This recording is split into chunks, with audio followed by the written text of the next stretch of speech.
What's going on, baby? Slick Kackis here. Thank you so much for stopping by, and today we're going to be highlighting an incredible new weapon in Season of Dawn for Destiny 2.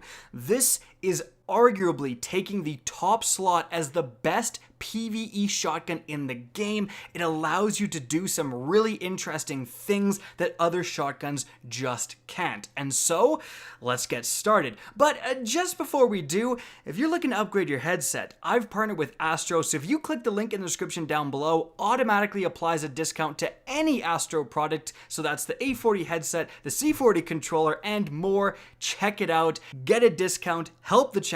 Definition of a win-win. Alright, now let's talk about the shotgun, and this shotgun is the brand new Gambit Pinnacle weapon, the Python. Now, firstly, we do need to discuss its gambitness, because, whew, Gambit, man. People either love it or hate it.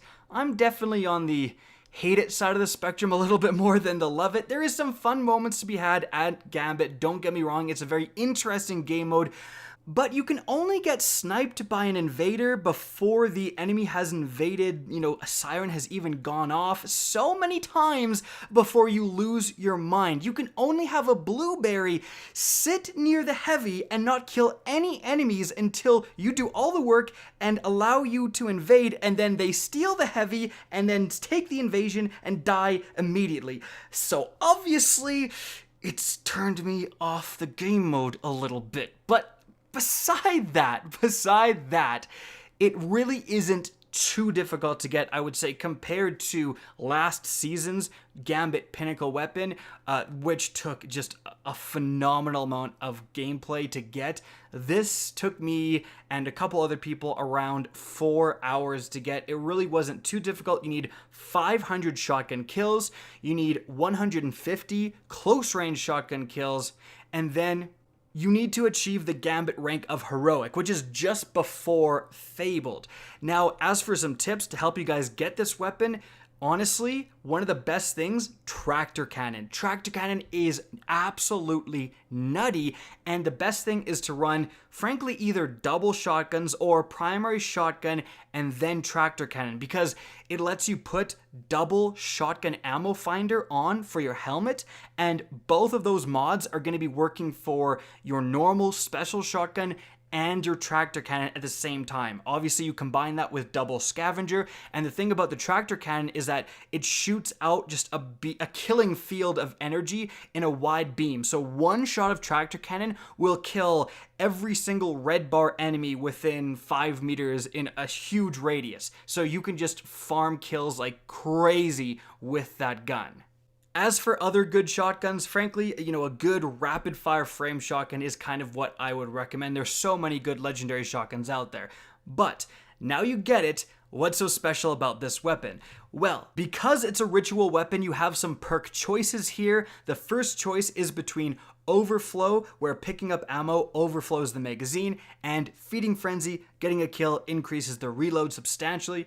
Then we've got Shield Disorient, which makes it so that when you bust a shield, it's going to blind nearby enemies, and then 1-2 punch. Hitting an enemy with every pellet in a shot increases melee damage for a short duration.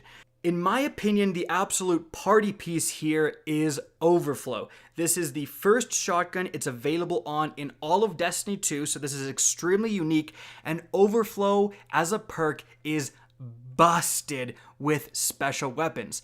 The reason being is because normally you have a 5-round magazine. Well, actually, this comes with extended mag. So normally with this archetype, and it's an aggressive frame, highest damage, slowest rate of fire shotgun, they normally have 4 rounds. So you have 5 rounds, and then when you pick up a thing of special ammo, you're going to go to 10 rounds. Now, it is capped at 10. That is a definite downside. I thought I could go even higher, but 10 is the max. Still, though, 10 rounds when most other shotguns of this type are getting 4 is absolutely absurd. And it lets you just keep putting damage out there, keep putting pressure on enemies without having to reload. And it lets you do the play pattern of combining it with 1-2 punch, which is, I also believe, the best of those second perks, because 1-2 punch, being able to go shotgun punch, shotgun punch, shotgun punch, is just going to output a significant amount of damage, and it plays right into this weapon's slow rate of fire.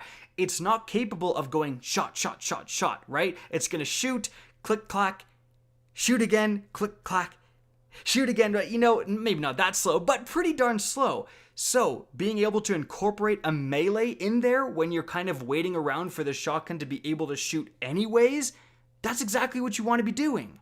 But the thing is, Overflow is so much more powerful than just that, and this is something that it kind of takes a few hours of using this weapon to realize, and that is the fact that it's not just about the extended magazine. That's a big part of it, but it's also the capability of never having to reload. Because normally, when you are empty, you're completely out of ammo, you've gone on a spree, you've killed a bunch of enemies, and you pick up a brick, what do you gotta do? Reload, reload, reload, and it's one shell at a time too, unless you're playing Hunter and you can like dodge or something, but that play pattern of going from 0 to picking up a brick and loading all those shells individually is brutal on your damage output. Like, you're gonna have to spend a decent amount of time doing that, but with Overflow, you never need to do that, because if you have 0 rounds and you pick up any sort of brick, your weapon is gonna go from 0 to instantly loaded 5.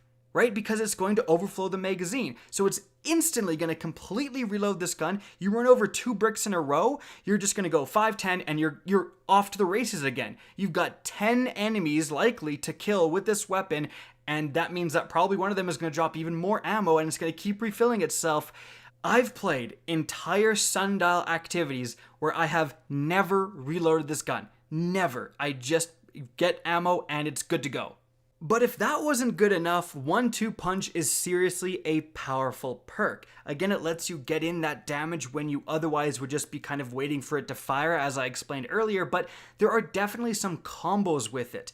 If you have a powerful melee ability, you know, if you're planning on hitting an enemy with a charged melee, lighting them on fire, then you are doing significantly more damage, and it is quite substantial. On top of that, there are some absolute wombo combos with 1-2 punch. The best one being specifically with the Hunter. You have the Liar's Handshake Exotic Gauntlets. This has the exotic intrinsic perk Cross Counter. Using your arc melee ability or being hit by a melee attack will allow you to follow up with an extremely powerful melee counterpunch that will heal you. That combined with 1-2 punch is great. It was so good, it was like melting raid bosses in seconds back before Shadowkeep, and it was actually nerfed since then, but the combo still works. It's not as powerful as like soloing Riven and stuff like that, but it still outputs a significant amount of damage, and I believe that the Python, because of Overflow and getting 10 rounds and being able to do this combo so much, is probably the best 1-2 punch shotgun out there. Which means that if you are doing this combo, and it's a legit combo for, you know, melting Primevals and Gambit super fast, for doing, you know, quite a few things actually, then the best thing to pair it with is the Python. So that's something to really think about. With that being said, it's not all positives. The one place the Python doesn't do well is just damage output. The fire rate is so slow that even though 10 rounds in a magazine is insane, and it'll start to climb up in terms of sustained damage compared to a lot of other shotguns, you know, something like the Escalation Protocol shotgun with trench barrel and that rapid fire frame, the sheer damage output from that weapon, especially right off the bat, is going to be so much better than the Python. So don't expect to be using the Python against bosses for melting things. It's much better as just being used like you would kind of want to use a shotgun doing a normal activity, doing Sundial, heck, even doing some of the higher level activities. It's not good at saving all your shotgun ammo for a damage phase, but utilizing it throughout the encounter, that's where it really, really shines. Unless, of course, you are doing the Liar's Handshake combo, in which case this is a great weapon for DPSing a boss. And make no mistake, having those 10 rounds and just being able to go shoot, punch, punch, shoot, punch, punch 10 times in a row is going to take down a lot of powerful enemies out there. But that brings me to another subject that's very important to mention.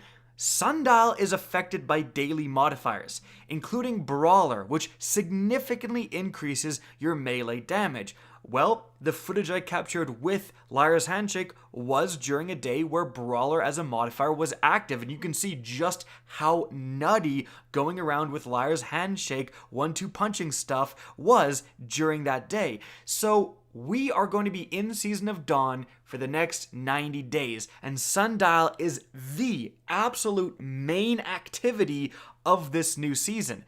So the fact that you can have this shotgun, which is, as I said, the best 1-2 punch shotgun, and therefore would be the best, one of the best things you can put into a melee build. It doesn't hurt that it's an energy weapon, so you can also use the Monte Carlo at the same time. And then on the days that the Sundial is affected by Brawler, you put this thing on, you go in and you farm that day. You get a ton of rewards. That's something that's super important to mention, again, because Sundial is so important for this season. You want to make the most of it, and you want to have one of the best weapons out there to pair with your melee build on those days, again, Brawler is active. So of the 3 Pinnacle weapons, I think this is probably the most powerful one, and I would definitely recommend getting it. Although Gambit can be very annoying, I think at the end of the day, the reward is probably going to be worth it for you. Guys, that is it for the video. I hope you enjoyed, found this informative, and if you did, please remember to help me out by simply rating and especially sharing this video. If you guys want to see more Destiny 2 content similar to this, don't be afraid to slap that subscribe button. If you want to get in touch with me and keep up to date with the latest channel activity, the best way is to follow me on Twitter at @RickKackis. That's linked in the description down below. Again, I hope you enjoyed the video, and as always, have a good day.